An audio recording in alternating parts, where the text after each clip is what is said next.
বন্ধুরা চলে এসেছি কুকিং টাইম চ্যানেলে। বন্ধুরা দেখুন, আজকে আমি বাজার থেকে মোরলা মাছ কিনে নিয়ে এসেছি। এই যে দেখুন, একদম দেশি মোরলা মাছ। তো আমি ধুয়ে নিয়ে এসেছি। বৃষ্টি হচ্ছে এদিকে প্রচুর। তো বন্ধুরা, আমরা তো অনেক রকমই চপ খাই। তো আজকে আমি মোরলা মাছের চপ বানাবো। প্রথমে কিছুটা মোরলা মাছ তুলে রেখে দেবো। দেখুন, অল্প করে রাখবো আর এতে লবণ দুধ মাখিয়ে নেব। তেলটা বসিয়ে দিয়েছি আগে থাকতে। দেখুন, তেলটা গরম হয়ে গেছে। আমি আজকে সম্পূর্ণ সর্ষের তেল দিয়েই করবো।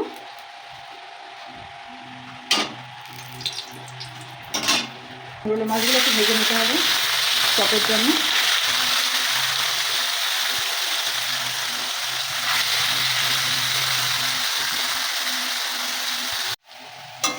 এই যে বন্ধুরা, এইদিকে আমার মোরলা মাছটা আমি ভেজে নিয়েছি। বেশি কড়া করে আমি ভাজিনি।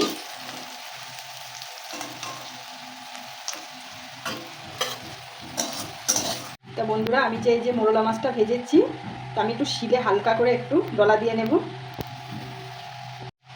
এই যে বন্ধুরা, মাছটা আমি একটু ডলা দিয়ে নিয়ে এসেছি। এখানে যে আমি মাছটা রেখেছিলাম তুলে, মোরলা মাছটা দিয়ে দেব।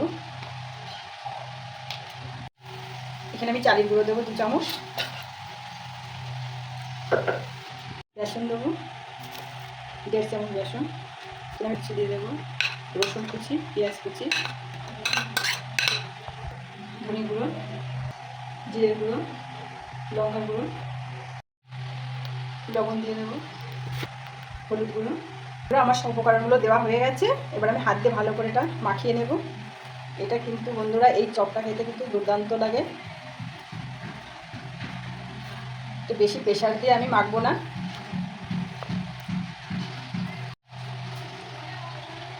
এই যে বন্ধুরা, আমি ভালো করে একটু মাখিয়ে নিয়েছি হাত দিয়ে। এবার চপের সাইজে করে নিতে হবে।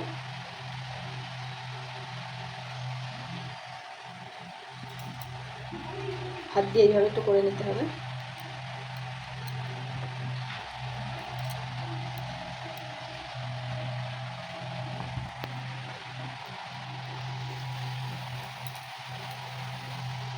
তা বন্ধুরা দেখুন, এই যে আমি সবগুলো চপের সাইজে বানিয়ে নিয়েছি।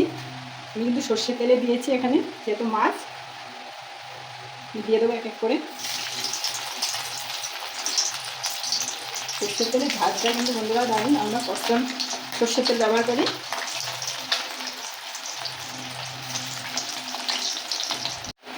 এই যে বন্ধুরা দেখুন, চপটা ভাজা হয়ে গেছে। এইভাবে একটু লাল করে ভেজে নিতে হবে। আর আমি যে আস্ত মাছগুলো দিয়েছিলাম, তাও দেখুন কত সুন্দর ভাজা হয়ে গেছে।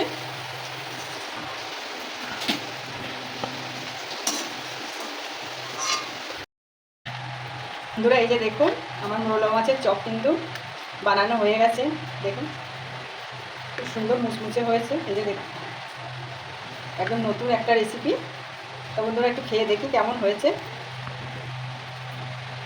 তো বন্ধুরা, সত্যি কিন্তু দারুণ হয়েছে। একদম মুচমুচে, একদম অন্যরকম একটা চপ। তো বন্ধুরা, আমার মোরলা মাছের চপটা যদি আপনাদের এই রেসিপি যদি ভালো লেগে থাকে, অবশ্যই কমেন্টে জানাবে। আর কে কে মোরলা মাছের চপ খেতে সেটাও কমেন্টে জানাবে। আর নতুন বন্ধু হলে অবশ্যই সাবস্ক্রাইব করে পাশে থাকবে।